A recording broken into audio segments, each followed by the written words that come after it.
Si vous êtes nouveau, n'hésitez surtout pas de vous abonner et de cliquer sur la cloche de notification pour ne plus rater aucune de nos vidéos. On commence.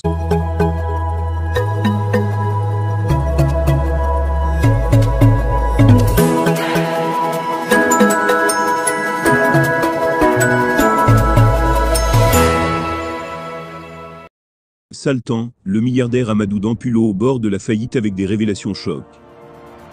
Le classement Forbes a été récemment publié avec plusieurs hommes d'affaires camerounais présents.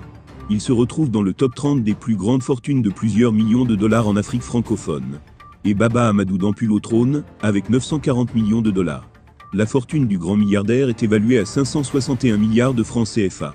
On le savait déjà, Baba Amadou Dampulo considéré comme l'homme le plus riche du Cameroun. Il détient beaucoup de parts dans plusieurs entreprises, comme Cameroun Tiestat, Sodcoton, des services d'aéroportuaires, Nextel. Justement, on apprend du lanceur d'alerte Bory Berthold que ça ne va pas fort avec Nextel. La société Nextel de Baba Amadou Dampulo au bord de la faillite. Dernier salaire reçu par les employés en mars 2022 correspond au salaire de décembre 2021. Et ce ne même pas tous les employés qui ont perçu. Le paiement a été fait par banque, c'est-à-dire seulement ceux qui avaient le compte à SGC, SCB, Afriland qui ont été payés, les autres jusqu'aujourd'hui.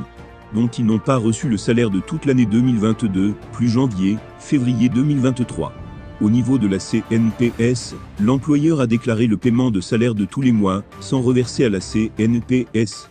La RH continue à faire les pointages des staffs.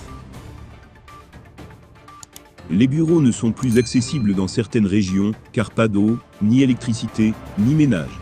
Personne ne peut parler, ni réclamer les salaires non payés, car dès qu'une personne parle, c'est le licenciement, motif vol, non atteinte des objectifs. Et tu n'auras ni les arriérés, ni tes droits, ni le certificat de travail, écrit la source. Bory Berthold liste d'autres problèmes. Pas de réseau dans tout le Cameroun depuis plus de 0,7 jours. Le PCA n'arrive plus à acheter le carburant, afin de ravitailler les sites. Il ne paye plus les factures de Enno, ce dernier a suspendu beaucoup de lignes électriques. Les gardiens des sites BTS ne sont plus payés depuis décembre 2020. Les fibres optiques et les poteaux ont été brûlés à 70%, car le milliardaire n'a pas donné le budget pour l'entretien. Certains sites ont été cambriolés, sabotés car pas des gardiens. Eh bien chers abonnés, c'est ainsi que nous arriverons au terme de cette édition. Espérant qu'elle vous a plu, n'hésitez surtout pas de nous laisser un commentaire. Merci et à bientôt pour une nouvelle édition.